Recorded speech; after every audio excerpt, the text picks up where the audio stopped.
Well, you probably know him better than anybody else. Do you think this was a suicide or something else? I don't think this was a suicide. Knowing him, I don't know. I don't know. What would cause you to doubt that he took his own life? I mean, for one thing, we know that he had just been acquitted Right. of 2 murders and had 1 on appeal. So, I mean, this had to be the high point of high points in a long, long time, right? No, I agree. And that would make me doubt that he took his own life.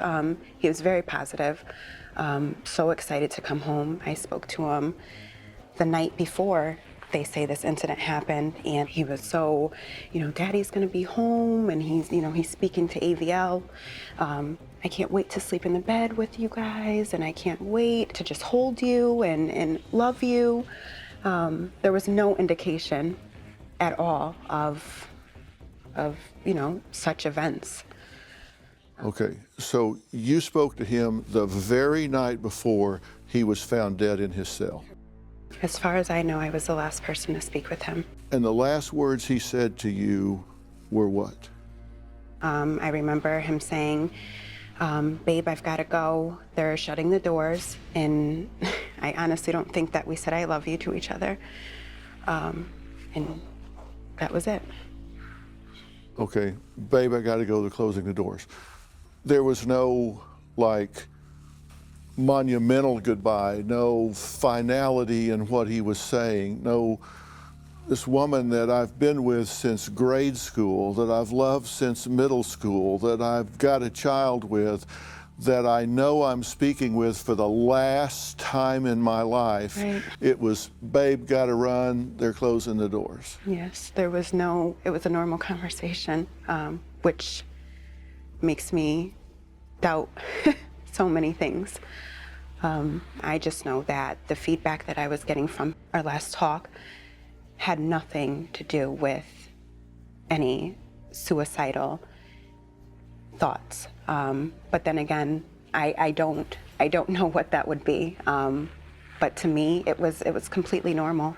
So you look at the absence of what was there rather than the presence of what was there. There was just nothing there that signaled. Right, exactly. If he didn't take his own life, then by deduction, that would mean someone else did. In a sense. Because you don't accidentally wrap something around your neck and get it caught on your bunk and hang yourself. This isn't a whoops. Right. I fell and hit my head. Something went on here. Right.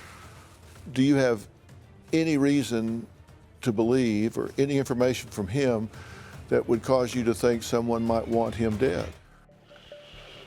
I have no reasoning why anyone would want him dead at all.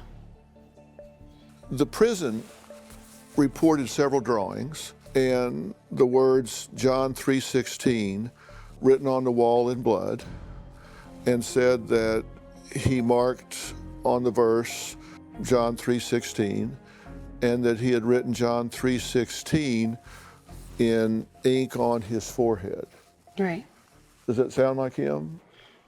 No, it doesn't. It doesn't, especially because Aaron was spiritual, but he wasn't the kind of guy to get up every Sunday and go to church. Not saying that things may have changed being there. You have nothing but time to think and to explore other options.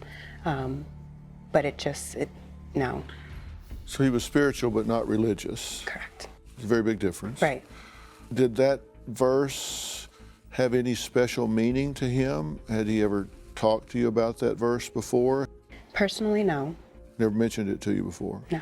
But this wasn't something that was in his rhetoric, his nomenclature. It wasn't something he talked about. No, it wasn't something that he incorporated on every letter he wrote to me. No. Yeah. Had he ever written it to you? Not from my knowledge. If he wrote that, this came out of the blue. Absolutely. Do you have a story or a question for me? Click the link in the description and tell me what in the world is going on.